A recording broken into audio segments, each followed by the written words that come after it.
Welcome to the Cyclone Fanatic Podcast Network, powered by Cody Road. This is the first inaugural official episode of Kickin It with Jeff Woody and Grant Mahoney. Welcome to the studio, Grant. Man, I'm happy to be here. I think we dragged you off the street like a cat that got hit by a car and sort of like limped around, and we're like, he's cute, a little damaged, but he's cute. So welcome. He might work. Yeah. So as always, rough around the edge. well, as always, the Cyclone Fanatic Podcast Network is powered by Cody Road. We are in the Wild Rose Casino and Resorts Studios, kind of furnished by Nebraska Furniture Mart. This is your first time in the studio, Yeah, which it's nice. for those of you that are watching as opposed to just listening, you guys get the full experience of actually looking at it. For those of you that are listening, just imagine a cool place, whatever that cool place is for you. I don't know what it looks like for you. Something cool. Anyway, today on the show, we're going to bring in, we're going to start with a little bit of Iowa State kicking stuff because it's Kickin It with Grant Mahoney. For those that don't know, Grant Mahoney was a kicker from 2008 to 2011 and made lots of long kicks, kicked off for a whole bunch of times. And so we'd have actually some idea on why Iowa State sucks at kicking all of a sudden. And we'll go from there into realignment stuff. So hopefully this is the last episode. You're going to have to hear at least us talk about something that is not actually football related too much because we're coming in the season. So we're like, for those of us that have worked at least a little bit in podcasting and stuff, we're coming out of the dark times because they report to camp in a little bit. So without further ado, also thank you to Kelderman Manufacturing for being the primary sponsor here for Kickin It without having any idea what the show is going to be. So that's some serious balls to sign up for this with no idea what's going on. Okay, getting into kicking because I think Chris and Brent talked about it a couple times on like the football preview show, but they didn't really do it justice because it's Chris and Brent talking about kicking. Why do we suck, Grant? Well, I'm just putting it bluntly. Well, I'm gonna defend Jace Gilbert here. So he was a true freshman last year, right? And prior to coming to Iowa State, he was his high school team's kicker, punter, and quarterback. So he did it all. Last year was his first year only focusing on kicking. And his stats weren't that bad. I mean, he was 60%, but they weren't that bad if you break it down. He only missed one kick at Jack Trice. All the rest of his kicks were away from Jack Trice. And I think a lot of people, will really rag on him because the games were so close and they came and we needed a field goal to tie Texas, to tie Kansas, and he didn't come through. So I think that's why people, look at him, place the blame on him, and it's easy to blame the kicker because they're out there. You got one job, go kick it. But people forget about interceptions, fumbles, drop balls. I think so. The other thing so you mentioned that he was quarterback, punter, kicker. And now this is the first year focusing on kicking. Why is that a difference? What matters? And so first question is, what's the actual difference? Because I would imagine you weren't just a kicker. There was other sports that you played, other activities you did when you were actually at Linn-Mar. Why is that different now? And then he's still going to be only a kicker going into this year. And so I think there is a natural feeling of like, all right, if Iowa State last year's kick, so inside of 30 yards is 100%. Great, cool, congratulations. Outside of 30 yards, straight up coin flip. It was hit or miss, 50% from outside of 30 yards. So if last year it was that, you have basically the same kicker holder punter or snapper holder kicker. Why is it going to be? Why can we as fans look forward to it being better this year? So one, what's the difference between when you're playing other positions and also kicking? Wouldn't it be better if you just kicked? Yeah, I mean, if you're just a kicker, you're able to focus more on kicking, obviously. But in high school, I'm not sure if Jace kicked off of a block or not. What I mean by block is when you snap, you've got a little square block, essentially. It's like an inch tall. Anywhere from inch to a half inch. But in college, you're kicking off the ground, and so what that does when you kick is it lowers the sweet spot. And so if you're not comfortable kicking, off the ground, you're gonna be hitting the ball higher up, which could cause X balls they call it, or low line drives, and allowing him to focus just on kicking allows him one more year to work on kicking off the ground because he came in initially as a preferred walk-on, and then he got a scholarship just before, I think in late January, so before they signed that class.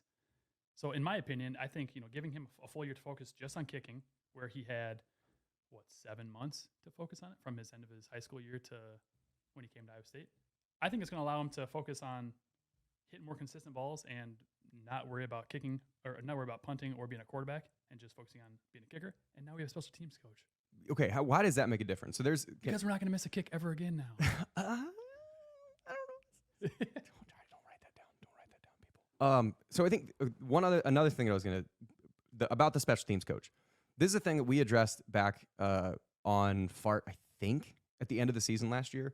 Is it wasn't necessarily like special teams, because if you're interested in getting like an offense and defense breakdown, I already mentioned it before. Like Williams and Bloom did essentially a full football preview, and they did a better job. I mean, not necessarily a better job. They did a good job. I think we'll probably get, by the time the season starts, we'll have a better idea, because you're sort of throwing darts in the dark. But they didn't really talk much about kind of the special teams stuff. So there's two parts of special teams, and I think we both commit this from different segments of it. So there's operations, and there's the execution of the rest of the play. So operations is snap, hold, kick, or snap, punt. The operation of getting the ball from the line of scrimmage off of someone's foot. That operation has to be like dialed in. And I think the way I've described it before is like, imagine if you're a golfer and you're just standing in the middle of you're in your stance, you're set up, and all of a sudden you pull your club back, and then someone puts the ball down right before you're about to go swing. That's how it is. Like, that's what kicking is. So the operations, it would behoove them to not be good at placing the ball in the exact same spot, because for those of you that have golfed, you understand the difference between if the ball is 3 inches too far forward or 3 inches too far back, that's going to change it. So the operations have to be good. But at the same time, if your operations are good, but the execution of the play is garbage, meaning as what I would do on special teams, and that's where I cut my chops. It's where I actually got on the field, was covering punts, covering kicks, returning punts. And you have to block, you have to tackle, you have to stay in your lane, you have to understand when the timing of each one of those things is. And for me, last year, operations were really bad. Execution was pretty bad. On punt cover was terrible. Both operations and execution were terrible on punt cover. The rest of it wasn't great, but operations were still bad. Why is a specific special teams coach, what difference does that make from last year to not having one to having one? Because I can talk about what the actual block, punt, cover, tackle, that's way different with a special teams coach, because you can practice it. What's different with why would it be different with operations? Well, I think having a dedicated special teams coach allows you to, and not saying that they didn't focus on special teams before, because obviously they did, but now you've got a coach that is going to sit down and he's going to, schematically look at the other team, look at strengths and weaknesses of not only your team, but the other team, and focus on the weaknesses. So like you had two true freshmen, kicking and punting last year, and operational wise, it's so crucial at the college level, because everybody's fast. And in high school, you can sit back there, you can spin the ball, you can count the laces, you can do whatever you want. Because no one's going to get there. No, and I'm not trying to make this about myself, but when I was a freshman, I was leaned back before kick. I was leaned back. I was chilling before a field goal. Boom, would kick it, and I don't think I had any blocks, maybe one or two. But then after that, when Coach Rhodes came in, he's like, you need to like lean forward and like once the ball is snapped, like go, because my operation time was crap, and that's what we had last year. We had a couple block kicks right off the bat. Perkins would early on, he would get the ball, he'd spin it, and he'd want to have it. No. Operations time, I think it's 1.2 seconds? I think is that when from the time the ball is snapped, the time the ball has to be off of the foot, somewhere between 1.2 and 1.4 on a field goal, like that, and then on a punt, it's got to be 2.1 or less, I think, and that includes includes the ball flying. So that number, I think I remember that, because if you're on punt cover, there is a delicate balance in special teams operations, and for those of you that were expecting anything other than special teams operations for 15 minutes, sorry, and if you were expecting it, you're welcome. But if you're on punt cover, there's a delicate balance between blocking not long enough and blocking too long, because it's special teams the only one where possession switches intentionally, where on an interception or a fumble or a fourth down stop, possession switches, but it's on accident, versus a kickoff, a kick return, a punt return, or a field goal. There is no retention of possession on any one of those plays. It automatically always flips. And so you have to go from being on offense to being on defense within the same play. And on the offensive side, I need to block. On the defensive side, I need to tackle. At some point, I need to know when I need to switch between offense and defense. So if I'm blocking, I'm completely blind to what the operation is. So on punt, I was the right guard for 4 years. So right next to the center, which was Dakota Zimmerman, which is you're built like a guard, A+. Thank you. You're welcome. I'm gonna punch you in the neck right now. But on that, so you have to take X number of steps, and you're really kind of counting in your head, sort of like when you're playing flag football when you're like 7 and you're like 1 apple, 2 apple, 3 apple. Like you're counting the amount of steps and release time before you can actually engage, block, and then all of a sudden that guy who was playing defense by trying to rush the punter is now playing offense and is trying to block you from getting to his guy. So he turns from linebacker to fullback. So you have to know when that switch is. If the operations is bad and that timing is wrong and the punter is taking an extra half a second and I've already switched to playing defense, I'm not blocking anymore. They're still playing defense, and now everybody's playing defense except the punter, which is not very good for the punter. So, like, I think one of the things that the special teams coach hopefully will be able to get across to Tyler Perkins is, bud, it has got to be faster. It's also on the long snapper, though. The long snapper should be able to deliver the ball where when Perkins is catching it, it's laces up. And so if he's delivering the ball where the laces are anywhere but up, then Perkins has to, Why does that matter? Why does it matter? Laces down, laces up, Dan. Hey, Ace, why does this matter? You don't want to kick the laces because that's not a flat part of the ball. So it could hit the part of your foot that's going to make it. That's sometimes where you see shanks. Sometimes where you see miss hits. Same thing on kicks too. People don't realize on field goals that it's a 3-person operation. So if the snap is bad, where if Perkins isn't catching it, where the laces are essentially away from the kicker, and if he puts it down, if he misses his spot, that's going to throw off the kicker. And so it's a 3-person operation. But of course, the kicker is the one that. And that comes with the territory. It comes with the position that you're the one that is kicking the ball. So you just have to rely on your snapper and your holder to do their jobs. But if one of those is off, people aren't going to see, the snap was bad, the laces were out, or they might, I guess. But people aren't going to see the minuscule miss if the punter doesn't put the ball down right where it's supposed to be. That could cause a lot. Who was your holder when you were there? Brantner? No, Derek Schmigdahl. Oh, Schmig was linebacker with a neck roll was holder? I don't remember Schmig being oh my God. Short story. Freshman year, UNLV, I made like a PAT that tied the game. I think we went to overtime.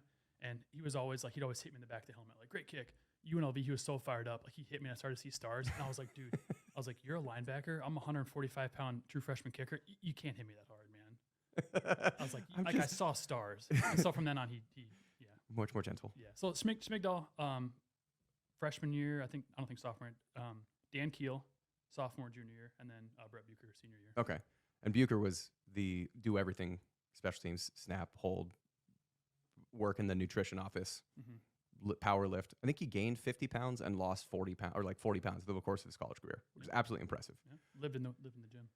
Well, he became a offensive or a GA, a strength GA by the time he was actually done. Yeah. The other thing, so like with, like, why are, okay, kickoff coverage. Within kickoff coverage, Iowa State has been fine. As the best as I can recall, has been fine in the past couple years. Why is there an art, and why sometimes is the kicker who's doing field goals not the one that's doing the kickoffs? Is there a mechanical difference between the two? Just to, like, this is more like as a side note as people are coming in, because I don't think Perkins does kickoffs. I think that's somebody else who's doing the kickoffs, I think. And we'll see what's going into the I think Shackelford did some of the kickoffs last. So why is it? What is there a mechanical difference, and what is that mechanical difference? Yeah, it's a little different. And with field goals, you're when you kick, when you swing through, you're landing on your plant foot. Whereas kickoffs, you're essentially you're kicking, and I was always told you want to pretend like you're coming up and over a hurdle with your kick foot and land on your kick foot with if I'm right footed, so land with your right shoulder kind of down, like you're headed downfield and you're rolling downhill. You want to land 2 to 3 yards past the ball. Another thing that's a big difference between kickoff and field goal is kickoffs. You want to really engage your quad, so you roll your foot over more. So you're kind of hitting the ball more on the top of your foot, whereas a field goal, you're hitting it more on the side of your foot, kind of a big bone on your foot. Is there like a pass in soccer more? A field goal would be more like a pass, yeah. Okay. Whereas like a kickoff would be more like a shot. You sometimes see guys in soccer, like on PKs, they'll just hammer one, but they'll land on their kick foot, and that's essentially what you're doing on a kickoff. So it's more quad involved, which throughout the week you only want to hit 8 kickoffs leading up to the game, because that's going to tire out your quad. Legit. So what do you do during practice? You're only kicking 8 kickoffs the entire freaking week. Come on. What do you do? Come on. When I was there, we got there like an hour before everyone else. You play punt golf. All the other slappies would get out there. Oh yeah, we're slappies. You guys are out there playing punt golf for the majority of practice. We practiced for freaking 4 hours basically. So we're out there for an hour, got all of our work done. The first 2-3 periods were special teams, and then we would dick around for a little bit. for the last 2.5 hours of practice. No. Did you guys have to? Okay, I don't recall. I would imagine you guys had to run when we had to run. Yes. Well, yeah. I mean, we had to condition and stuff, but we would do most of our stuff at the beginning of practice, and then very rarely we would do stuff like in the middle of practice, like fire drill or whatever, 2-minute warning, and then 2-minute drill, and then at the end of practice, usually they do which sucked because you're sitting around practice getting cold all for 2 hours. I'm so sorry for you. But I'm so sorry for that experience. But in between, the beginning and end of practice, I personally would catch for the quarterbacks. I would snap for the quarterbacks, and then there would be some days, we'd go inside and play golf. So in the end zone it says Iowa State, so the O in Iowa, and then Cyclones, the O in Cyclones. We would punt and play golf. Was Kirby the best at that? Brantner, who was the best at punt golf? We all had our day. Geyer was really good. Okay, I believe it. Yeah, I believe it. We all kind of had our days because punters would hit the ceiling so often because they had good form, whereas like me and Zach would just hit. Zach would hit low, just absolute just piss missiles. They're good spirals, whereas I would hit them like they would just roll. But yeah, I would say probably Geyer was probably the best at that. But we didn't do. I mean, we also did like dry runs. We do dry runs, or we had one of the coaches. I'm not going to name names. Wanted us to do because he shouldn't have been coaching us. Okay. He wanted us to do like mark off your steps, so make sure your steps are consistent. So he bought like 100 golf tees and was like, okay, put a golf tee here, and then when you take 3 steps back, put a golf tee at your heel, and then take your steps over, put a golf tee at your heel. And like I suppose that was relevant, but a lot of the stuff was like he then put golf wiffle balls on the tee, and like no, it's not the correct sweet spot, if you will, for the football. So this is kind of a dumb drill, but I'll do it. Yeah, what else am I going to do? Stand around for a while? A lot of mental reps. A lot of mental reps. That was huge for me. My freshman year. Jay Boulware was I don't think you were. You were on the team. No. Jay Boulware was because you weren't there with Chiswick. No, I would not have been. Jay Boulware, great coach, best special teams coach I had. He did a really good job putting us in high pressure situations. I mean, he would at the end of practice, he would have everyone around us. I remember Leonard Johnson was kicking grass at me, saying all kinds of stuff you shouldn't be saying to someone. And I think Leonard Johnson was a notoriously great shit talker. Yeah, a notoriously great shit talker. Yeah. Anyway, but Boulware prepared us for high pressure situations, and I really felt at ease. My freshman year, probably more than I want to say my senior year, because at that point I was like, I've done this 100 times, so it doesn't really matter.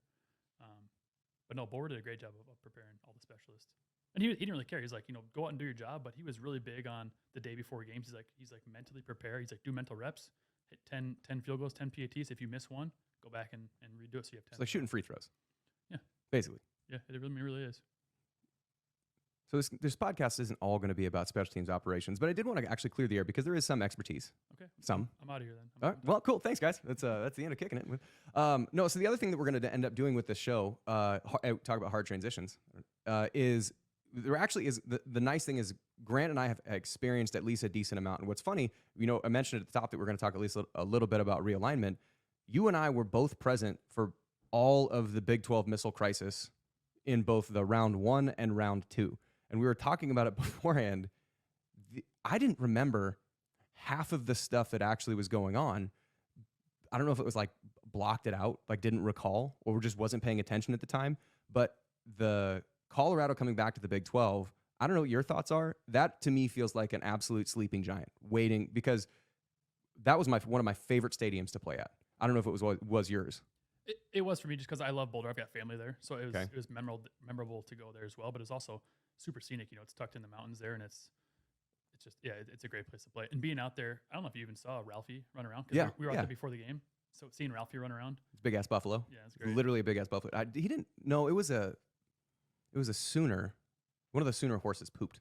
Oh, I think at one of our games. That's what you want. And they would do little Sooner schooner, whatever. I think one of them shit on the field. So I don't know. It wasn't Ralphie. Times you gotta go. It's a natural grass field, I guess. At least it was at the time. But I think one of the things that when we were talking about it, it's like I didn't realize how much was going on. So I think we both kind of did at least a little bit of recap. So again, going to reference back to the other shows in the Cyclone Fanatic Podcast Network, which is Chris and Brent are really good because they live in the actual media rights world. Like they've done it before, so they have a better idea of what's going on. But one of the things that for some people, you might if I've forgotten, we were there. Like we were at some point thought we were going to be in the conference USA. Like I legitimately thought we were going to go to the Conference USA at some point, somewhere around 2011. And I was trying to go back and like piece together what was going on. So as a recap, like actually doing research for what was going on. So sorry, Jared, this is the first time I've done research in the history of me doing a podcast. That's a grand effect. It's a grand effect. I know I have to hold you for this entire show. So one of the things that, like, when it started, I didn't realize how much Dan Beebe had to do with keeping the league from absolutely just crumbling. Dude got shit on, but he was a visionary. Unreal. Like, Without him, we wouldn't have a Big 12. I'm so convinced of that. Here's a quote, which you sent earlier as we were kind of prepping for this.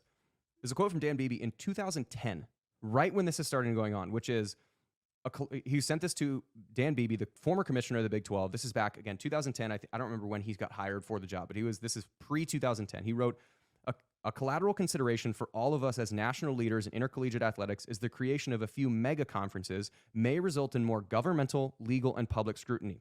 Pressure to compete may rise with resulting higher salaries and more churning of ADs and coaches.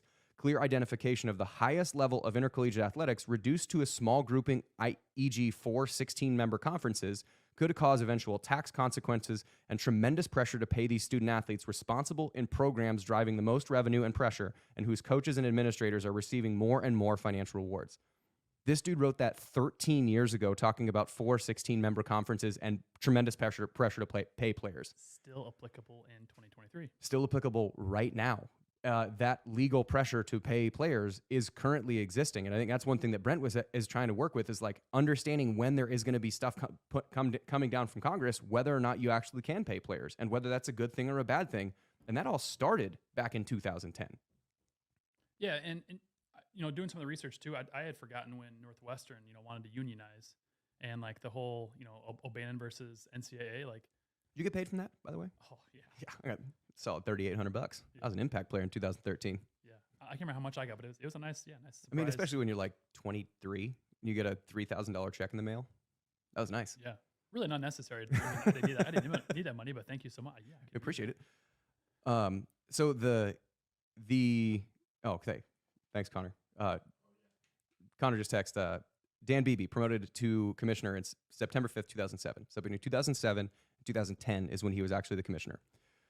So to recap how we got to this point, because we were there through these various like little timelines. So how we got to Colorado coming back to the Big 12, because this is actually my first time on a microphone since that happening. So we can get to like the thoughts of what that looks like, or what the Big 12 is going to look like, or what's going to happen, or whatever. But how we got here. So in 2010, Nebraska jumped for the Big 10 and Colorado jumped for the Pac-12 in summer of 2010. Their last season was 10-11, when the Big 12 then dropped from 12 teams down to 10 teams. Dan Beebe solidified the league via equal second-tier rights, which previously hadn't happened. Nebraska, Oklahoma, Texas, and Texas A&M previously had higher second-tier rights, which is just like Cyclones.tv is the first tier. Big Fox is first tier, and then like your Fox Sports Midwest, like that's your second tier rights. And so those are even across the way, but then gave the third tier rights back to the universities, which is where Cyclones.tv happened. And then that little Lucifer of the Longhorn Network was born in that renegotiation after Nebraska and Colorado left. And the Longhorn Network came about because the Pac-12 was like inches away from pulling Texas away. And Dan Beebe needed some way to appease Texas to actually get them back and to commit back to the conference, because Nebraska and Colorado, Nebraska was at that time Texas is the biggest brand, but between Nebraska and Oklahoma, they were probably the next biggest. So like that is, losing a substantial, it's the USC and UCLA leaving to go to the Big Ten. It's the same situation where you have a huge market that is going to be pulled out. And Texas then goes, wait, we lose one of our biggest name rivals in Nebraska, and then also Colorado is going to be gone, which has a history, and you lose the westernmost part of your conference. Texas and Oklahoma and Texas A&M and Mizzou had sort of started shopping their way around. So Beebe had to essentially somehow manage to get them back. The Longhorn Network was a concession to be able to keep Texas in the conference. After that, because Longhorn Network was around and Texas A&M didn't get to have the Aggie Network with ESPN, A&M started pouting because they hate being little brother. Sorry, guys. Wow, want this. So A&M then left in August of 2011. Their last season was 11-12. I remember in 2010, so I was there 09 to 13. You were there 08 to 11. I remember in like the 2010 one when Nebraska left, I was just like, what? Really? Like, it was more confused than anything.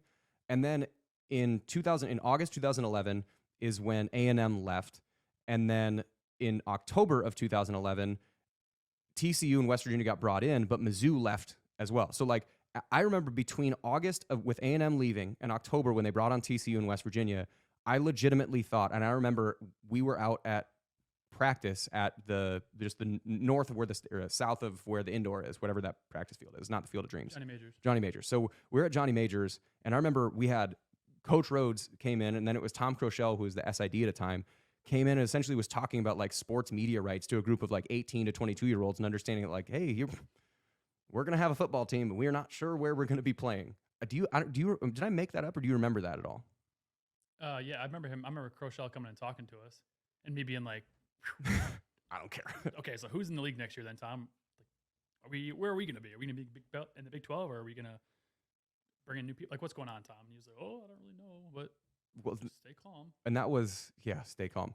And so that was in the 2011 season. And so, like I said, October of 2011, Bob Bowlesby, who had just gotten hired at the time, so when A&M left, that's what got BB fired. Bowlesby comes in 2 months later, Mizzou leaves, but he manages to get West Virginia and TCU in. So by the time between August of 2010 and October of 2011, the Nebraska and Colorado had left, and Longhorn Network had gotten born. A&M left for the SEC. Mizzou had left for the SEC. TCU from the Mountain West came into the Big 12, and West Virginia from the Big East came into the Big 12. There was a chance at that time that West Virginia wasn't even going to make it in the conference because the Big East was going to potentially try and hold their feet to the fire and force them to pay a substantial exit fee from the Big East, but managed to get everything back together.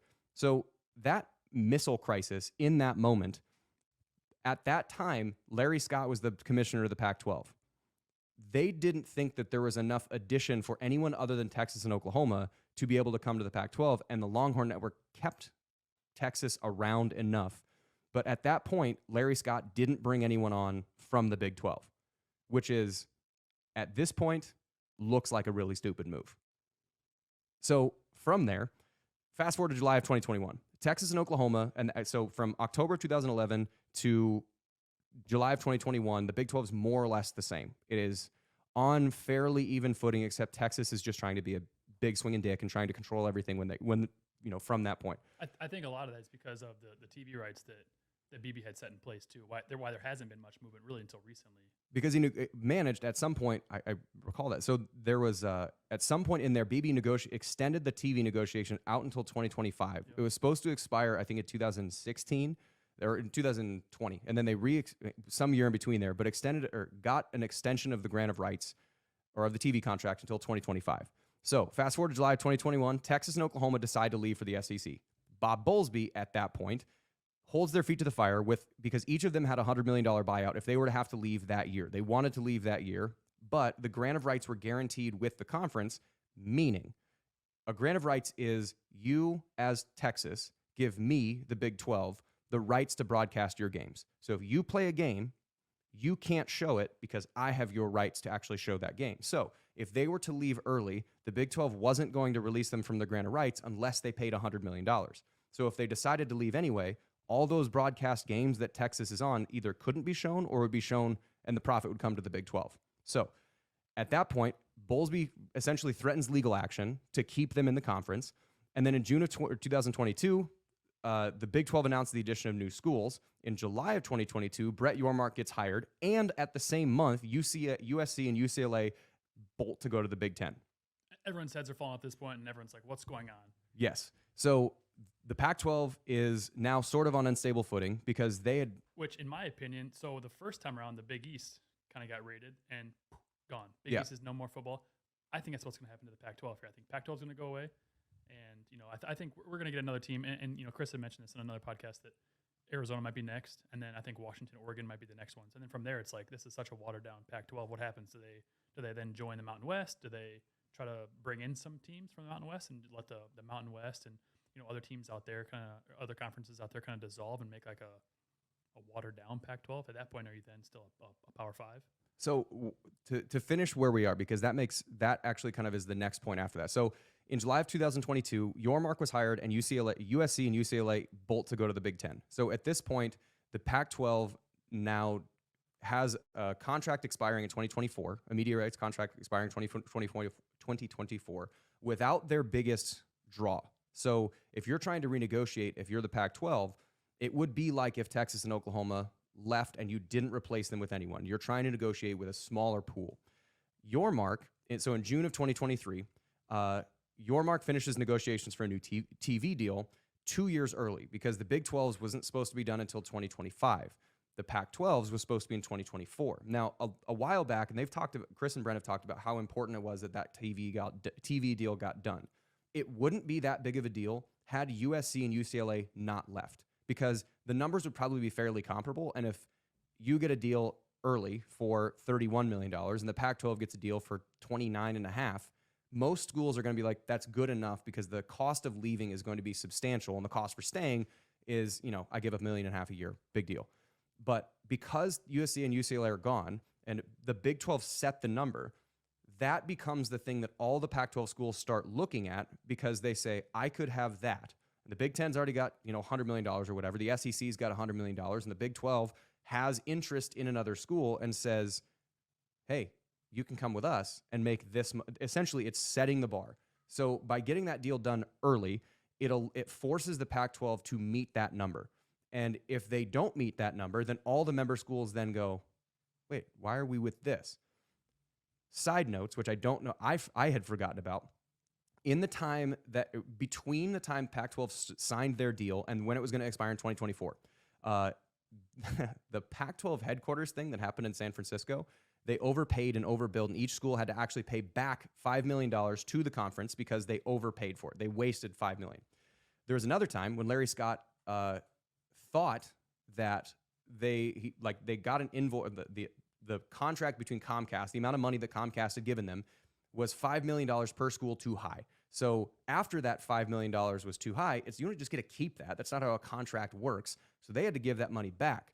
That was years later that they actually had to give that back. So each school then had to give an additional $5 million. So at that point, if you heard of at some point Washington State had to have a complete hiring freeze and could not spend anything, it's because the Pac-12 mishandled money to the tune of $10 million-ish per school. So you have Yormark getting in early with the TV deal, saying this is the bar that you have to be measured against. USC and UCLA leaving the conference and essentially not having their biggest negotiating chips for TV contracts, and the Pac-12 being kind of shitty with money.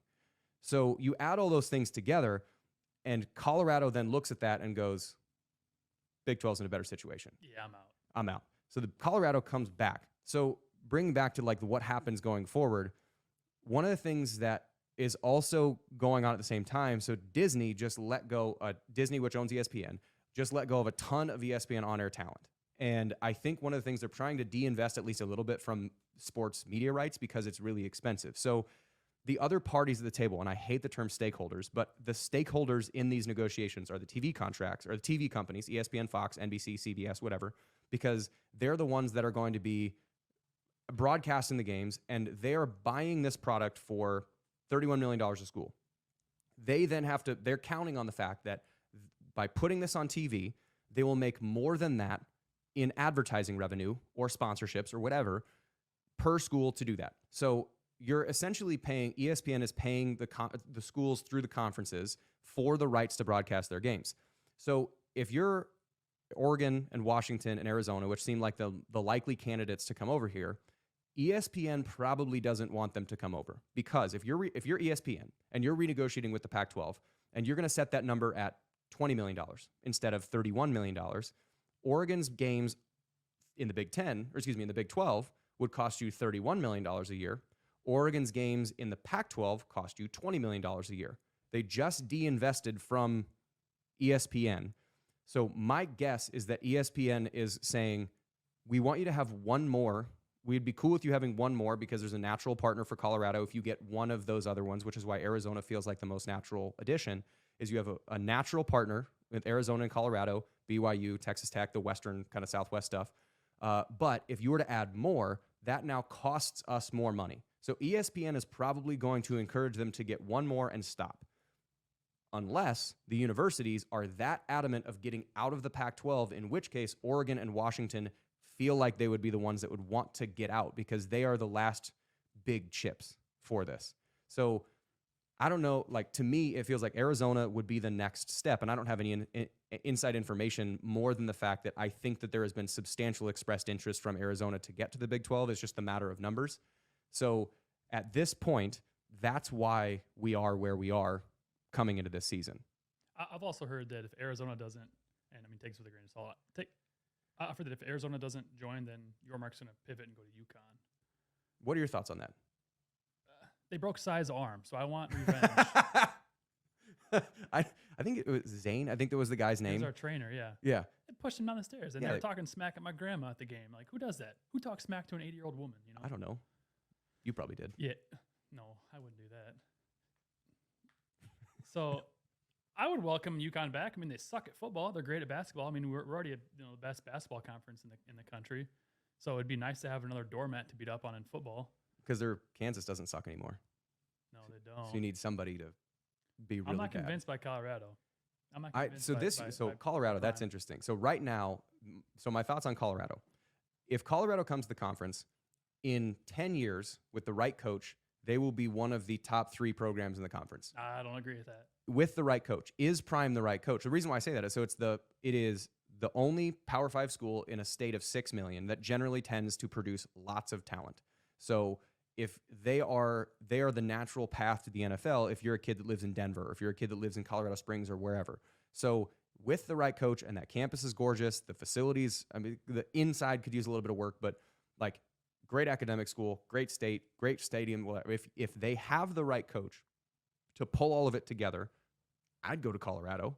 And it's just a matter of, do they have someone to do it? And so if they do, top 3 program in the conference. Well, and Deion's such, I mean, he's surrounded himself with really good coaches. So he may not even need to coach. He may just need to be the face of the program, and then let the offense coordinator, defense coordinator, do their thing. And he's basically the recruiter of, I'm Deion, I'm Prime, I can get you to the league. I know what it takes. And I mean, since he has been brought on, they have generated so much revenue in that athletic department. We were just out in Boulder a couple weeks ago. There are Prime sweatshirts, shirts, memorabilia, apparel all over. People wearing it all over. And I don't get that. I wouldn't see Coach Rowe. I mean, I wouldn't, no offense, Coach Campbell, but I don't know if I would wear a Coach Campbell shirt. But that's all that's all we saw out there. So he has just reinvigorated that fan base. They sold out their spring game. Which is probably the first time that's happened since, what, Cordell Stewart? I don't know if they ever have. I mean, yeah, I would say probably then, if at all. But I mean, there's a lot of hype around there. I'm not convinced that he's the right coach. And same. And I think there is some of the stuff that you like. You're turning over a whole roster, and I think when you're turning over an entire roster, I would imagine with a good amount of NIL deals, and I don't know how NIL deals for a second. Would you care that much if while we were there, Arnaud made more money in NIL deals than you? Would you care? No, because he's the quarterback and I'm a kicker. Right. Would you care if, I don't know, Jake Latimer or Chris Lyle made more money than you? Yes. You don't think Jake Latimer could advertise for Busch Light in a second? Yeah, he could. Yeah. Those are defensive ends for those, deep pulls. Jake Latimer is one of the craziest people I've ever met. I don't know what's he doing now? Jake, if you're listening. I think he might be a gym teacher in Kansas. Teacher and a football coach in Kansas. Love you, buddy, if you're listening.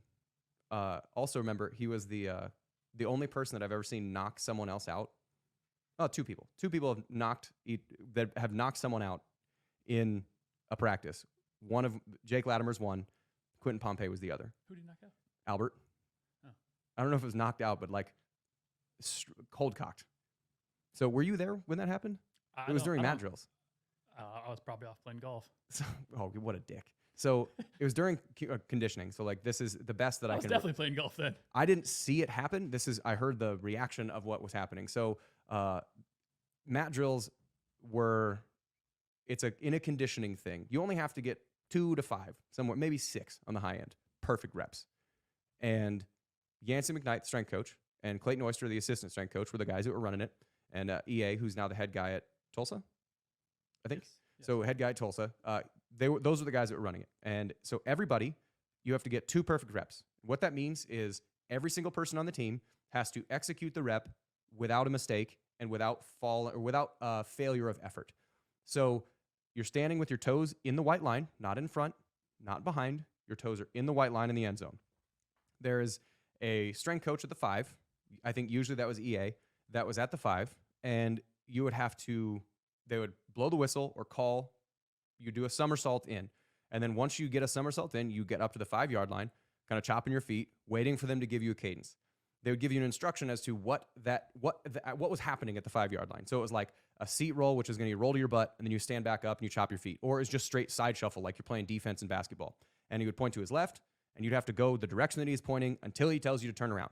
And if you don't go hard enough, then that would count as a ding, count as a negative.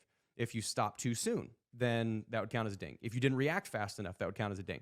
So you'd go one direction, go the other direction, one direction, go the other direction. He'd point behind you and blow the whistle or say out or something like that. You do another somersault. You get up to the 15-yard line.